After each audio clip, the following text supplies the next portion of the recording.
સુરતમાં માથાભારે લેડી ડોનનો આતંક પ્રવર્તી રહ્યો છે। ભાવિકા વાળાએ કારખાનેદારનું માથું ફોડી નાખ્યું।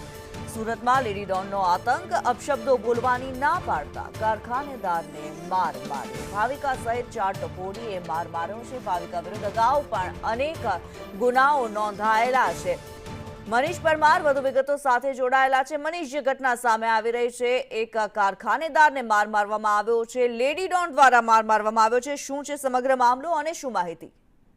બિલકુલ વાત કરીએ તો સુરતના વરાછા વિસ્તારની આ ઘટના છે, જ્યાં ગાંગરિયા માથાભારે ભાવિકા વાળા છે તે તેના સાગરીત સાથે કારખાનાદારના કારખાની બહાર બેઠી હતી અને અપશબ્દો બોલી રહી હતી। ત્યારે કારખાનાદારે છે તેને અપશબ્દો બોલવાની મનાઈ કરી હતી, પરંતુ આ લેડી ડોન પહેલેથી જ જે કહેવાય કે ગુનાહિત ઇતિહાસ ધરાવે છે અને ટપોરી જેવી જે કહેવાય કે છાપ ધરાવે છે। ત્યારે આ લેડી ડોને ત્યાંથી લઈને સરિયાનો જે કહેવાય સરિયો લીધો હતો લોખંડનો અને કારખાનાદારના માથામાં મારી દીધો હતો। ત્યારબાદ ત્યાંથી ફરાર થઈ ગઈ હતી। કારખાનાદારે છે તેને લોહી લુહાણ હાલતમાં હોસ્પિટલ ખસેડવામાં આવી હતી। ત્યારે આ ભાવિકા વાળાની વાત કરીએ તો ભાવિકા વાળા અગાઉ પણ કાપોદ્રા પોલીસ સ્ટેશનમાં મારામારીના ગુનામાં ઝડપાઈ ચૂકી છે। એટલે કહેવાય કે પોતાને લેડી ડોન ગણાવતી જે ભાવિકા વાળા છે તેનો આતંક છે તે ફરી એકવાર સામે આવ્યો છે। સુરતના વરાછા વિસ્તારમાં આ પ્રમાણે તેને આતંક મચાવ્યો છે અને વિસ્તાર બાનમાં લીધું છે। હાલ તો પોલીસે સમગ્ર મામલે આ ચારેય વિરુદ્ધ ગુનો દાખલ કરીને આ ભાવિકા વાળા છે તેની શોધખોળ હાથ ધરી છે। જી ધન્યવાદ મનીષ આ માહિતી માટે।